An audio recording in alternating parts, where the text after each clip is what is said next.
Jadi sebenarnya dalam 45 menit katakan atau setengah jam khotbah itu nggak selalu marah-marah. Oke. Tapi yang viralnya itu justru bagian yang nadanya tinggi. Nah, apa yang terjadi saat nada itu tinggi? Saya berasa kayak ada pewahyuan Roh Kudus. Saya nggak pikirin, tapi kata itu keluar dengan begitu cepat tanpa sempat dipikirkan dan disaring. Unstoppable. Awalnya nggak jelas mau kerja apa, Ya. lalu kemudian mau tinggal di mana, lalu kemudian mulai pelayanan bagaimana. Kami meninggalkan Indonesia sejak kami SMA, jadi kami nggak punya networking, kami nggak punya teman-teman yang mungkin bisa kasih kami pekerjaan yang mapan.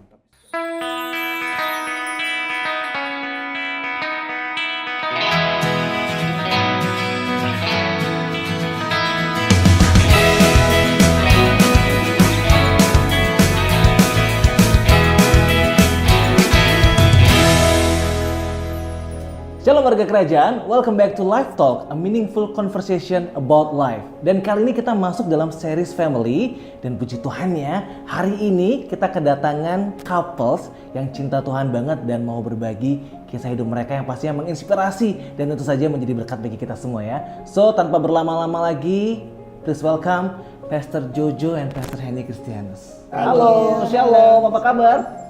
Looks good, looks great, sehat-sehat banget nih kayaknya ya. Sehat molek atau Sehat bugar, Sehat fresh. bugar, pokoknya wajah tuh berkilau-kilau penuh sukacita sekali ya. Praise God. Siap, praise God. Nah, kali ini kita akan ngobrol-ngobrol sama mereka berdua. Dan pertanyaan saya yang pertama nih, kan sekarang Pastor Jojo, Pastor Henny ini followersnya kalau di total-total ya, dari setiap platformnya tuh jutaan tuh. Puji Tuhan. What do you feel about that?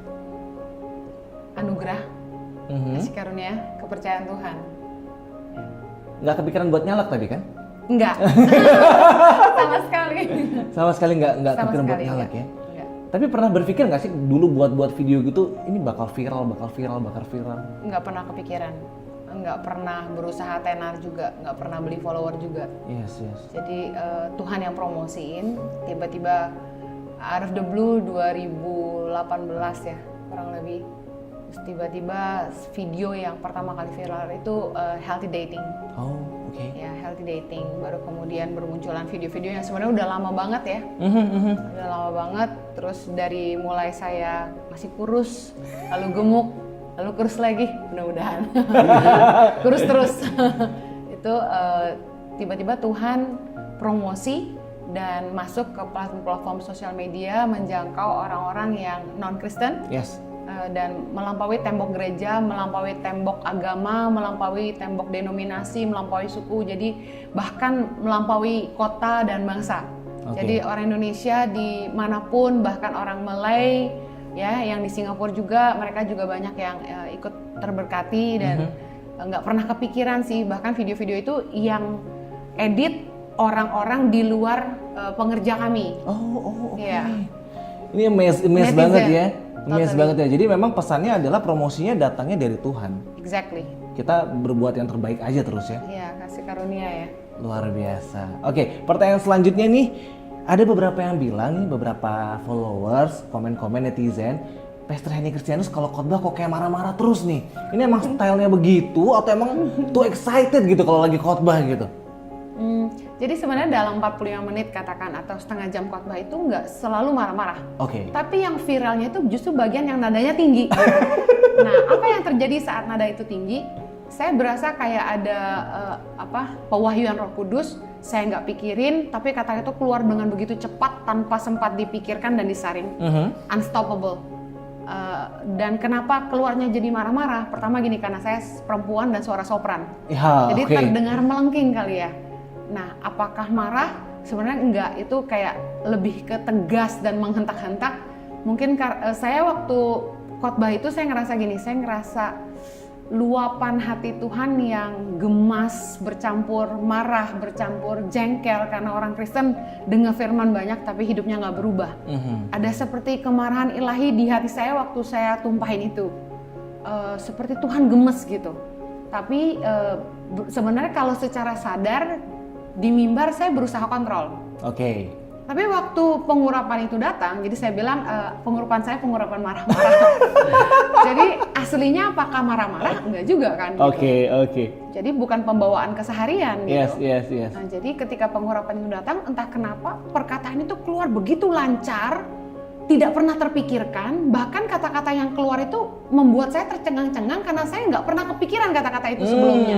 Benar. Jadi waktu saya disuruh ngulang lagi, saya nggak bisa. Karena memang pewahyuan tadi. Karena ya? pewahyuan. Oke, tapi Pastor Jojo emang orangnya lembut ya, Pastor Henny di rumah ya? Iya, Santai Pastor Henny aja. orangnya sangat relevan dan gaul. Dan waktu kita pandemi kan banyak tapping di kamera Yes. tanpa audience. Jadi dia waktu itu bicara pun jadi nada biasa seperti berbicara Flat. sama orang yang memang tidak banyak audience. Yes. Tapi berbeda ketika dia ketemu dengan audience. Ketika ada audience, dia ada penekanan-penekanan yang membuat mungkin Roh Kudus sedang beri pesan lewat bibir lidahnya untuk disampaikan kepada umat Tuhan. Oke. Itu aja dengan nada keras aja masih susah untuk diberitahu atau berubah. Siap. Apalagi dengan kata-kata yang lemah lembut. Bobo semua. Semua. Sekali lagi nih Pastor Henny nggak marah-marah ya, tapi mewakili Tuhan yang gemes gitu ya, netizen ya. Jadi warga kerajaan Allah itu adalah jawabannya ya. Kemudian yang selanjutnya nih orang-orang juga pengen tahu Pastor Henny dan Pastor Jojo dengan tangan pengharapannya banyak ke kota-kota, ke tempat-tempat terpencil. Iya. Pertanyaannya satu, kok mau sebegitu repotnya sih? Ada apa ya, latar belakangnya apa, panggilannya apa sebenarnya gitu? Kok mau repot kayak gitu? Jadi panggilan Tuhan itu pertama kali saya dapat itu Januari 2006. Waktu saya lagi bawa anak kembar saya liburan ke Jakarta. Suami saya antar lalu kembali ke Sydney karena kami punya usaha. Nah waktu suami saya mau jemput saya lagi, sebelum dia jemput saya dapat dari Tuhan bahwa Henny selamatkan generasi. Oke. Nah saya nggak tahu maksud Tuhan apa. Lalu suami saya datang jemput dan saya bilang gini, Jo doakan, mungkin Tuhan mau kita di Indonesia. Nah suami saya tidak terlalu betah di Jakarta karena Jakarta panas, macet dan kami kan tinggal di Jakarta ya. Yeah.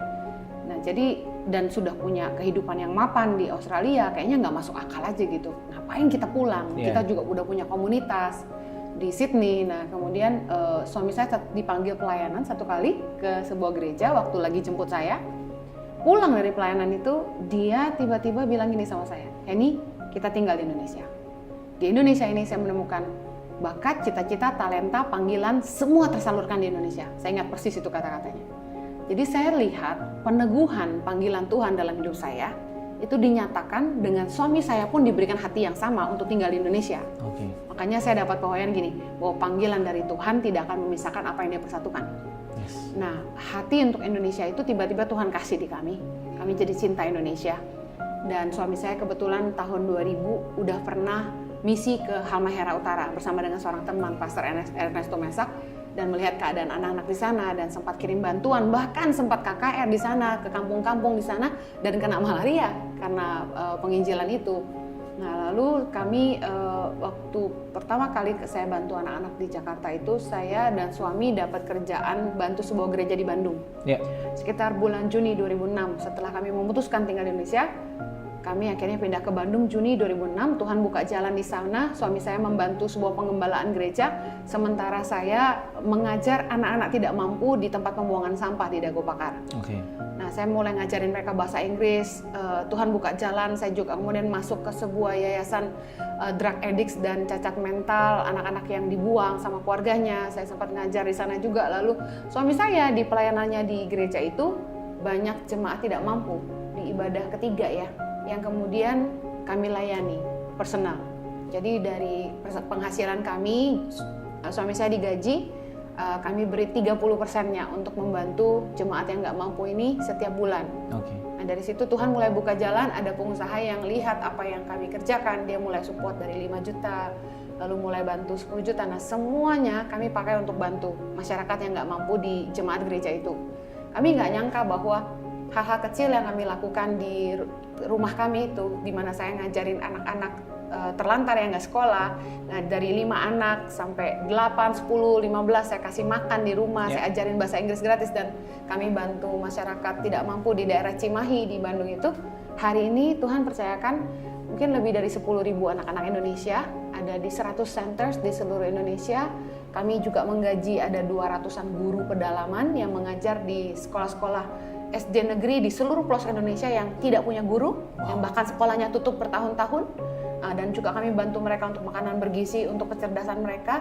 Kemudian kami juga adopsi mereka yang sesuai dengan kriteria anak berprestasi dari keluarga tidak mampu, khususnya yatim piatu, berkarakter baik dan berjiwa memimpin, untuk kami adopsi masuk ke sekolah-sekolah berasrama kami. Yes. Kami dapat visi dari Tuhan melahirkan 1000 pemimpin bagi Indonesia yang cinta rakyat, cinta Tuhan, cerdas dan berintegritas untuk memajukan bangsa. Kami sudah punya 8 sekolah berasrama, puji Tuhan, saat ini, dan masih akan bangun 2 lagi. Dan dari 7.500 anak saat ini ya di seluruh Indonesia, yang ada di asrama itu sekitar 300-an anak gitu saat ini. Wow, itu luar biasa sekali ya, Iya. luar biasa sekali, Puji Tuhan Tuhan. luar biasa sekali ya. Iya. Pastor Jojo, kalau boleh tahu nih, kenapa waktu itu begitu yakin dengan visi itu? Ini kan bawa keluarga nih ya, bawa keluarga, itu keputusan yang nggak mudah dong. Iya. Keputusan yang sangat besar kan, kenapa begitu yakin pada waktu itu? Yang pasti karena saya tahu bahwa saya punya buntut ya, artinya bahwa istri dan anak-anak sebuah keputusan di mana kita harus tinggalkan rasa aman dan pulang Indonesia. Saya betul-betul harus berdoa. Saya berdoa dengan sungguh-sungguh, tapi nggak bisa dipungkiri bahwa panggilan akan Indonesia itu semakin berkobar di hati. Yes. Dan akhirnya saya sampaikan hal ini sama Henny, dan kemudian kita putuskan untuk tinggal di Indonesia. Awalnya nggak jelas mau kerja apa, Ya. lalu kemudian mau tinggal di mana, lalu kemudian mulai pelayanan bagaimana. Kami meninggalkan Indonesia sejak kami SMA. Jadi kami nggak punya networking, kami nggak punya teman-teman yang mungkin bisa kasih kami pekerjaan yang mapan. Tapi sekali lagi, ketika itu dari Tuhan, Ya. when there is vision, there is also provision. Yes. Akhirnya ketika kami putuskan meninggalkan rasa nyaman kami di Australia, dan seperti Abraham meninggalkan kampung halaman nih, akhirnya Tuhan memberikan wadah dan pelayanan di Indonesia sampai hari ini. Wow. Sekali lagi dari Tuhan ya, warga kerajaan yang nggak sembarangan, nggak dari siapa-siapa, tapi semuanya visinya dari Tuhan dan penyediaannya pun dari Tuhan ya. Yes. Jadi semuanya oleh Tuhan, karena Tuhan dan untuk Tuhan. Amin. Nah, yang serunya lagi nih, akhirnya punya gereja, kemudian bertumbuh dengan cepat, tiba-tiba 3.000 jemaat gitu. Dengar nih ya, dengar 3.000 jemaat. Nah, challenge-nya sekarang apa? Kan udah pasti beda challenge-nya dengan yang kemarin ngambil keputusan pindah ke Indonesia. Sekarang udah ada gereja, 3.000 jemaat. Challenge-nya apa? Ya, yang pasti kami tidak ambil lagi jadwal keluar. Ya, itu harga yang kami harus bayar, dimana kalau sudah mengembalakan ya kami harus invest hidup kami berdua untuk jemaat. Dan hidup kami berdua untuk memuridkan pengerja dan jemaat. Yes. Yang notabene yang biasanya kami keluar, kami mungkin dapat popularitas atau mungkin kami dapat persembahan kasih, tapi kami putuskan tidak, melainkan kami memuridkan. Dengan memuridkan pengerja per couple, kami spend One on one. one on one. One on one. One on one. Wow. Satu hari bisa 4-5 kapal lah. Ya. Oke. Kami dedikasikan hal ini, ternyata inilah yang membuat mereka jadi lebih bertumbuh signifikan. Oke. Khotbah kita di mimbar cuma mendongkrak kerohanian sampai dengan 20%. Ya. Tapi hubunganlah yang mendongkrak kerohanian seseorang sampai 80%. Oke. Jadi challenge buat kami yaitu kami harus membuang semuanya dan spend time dengan jemaat. Makanya hari Minggu kami jarang sekali tinggalkan jemaat. Kecuali memang ada urusan penting, kami harus ada di luar negeri. Bawa jemaat untuk ke Holy Land. Yes. Oh ya. Dan kami itu pun cuma sebulan sekali, maksimum 1 bulan 2 kali. 1 tahun 3 kali lah maksimal. Iya. Maksimal ya. Maksimal. Iya. Jadi mostly kayak banyakan mostly kami ada di tempat. Oke, itu harga yang memang dibayar dan Betul. memang komitmen yang luar biasa Apalagi Pastor Henny kan viral, ya. tapi dia berani menolak semua jadwal. Semua jadwal dan termasuk interview TV. Wow, that's a huge thing. Jadi betul-betul kami lihat apa yang kami investasikan dalam sia-sia. Oke, sekali lagi berarti challenge terbesarnya kedagingan ya. Kedagingan, keinginan-keinginan untuk yang lain-lain ya. Oke, pertanyaan terakhir. Lebih sulit mana? Ngurusin keluarga, ngurusin jemaat, atau ngurusin keluarga jemaat? Nah, biasanya gembala kan pertanyaannya ini ya. Susahnya ngurusin ini kali ya. lebih ke pengerja jemaat ya. Iya. Karena keluarga kita sih anak-anak kita baik, puji Ya, Tuhan. kalau kan keluarga kita tiap hari kumpul, Mhm. jadi kita bisa mengarahkan, bisa menegur, bisa memberdaya. Tapi kalau jemaat ini, ya namanya volunteer, kadang-kadang kalau kita tegur ada yang terima dengan lapang hati, tapi ada juga yang tidak bisa terima dengan lapang hati. Karena kita baru kan.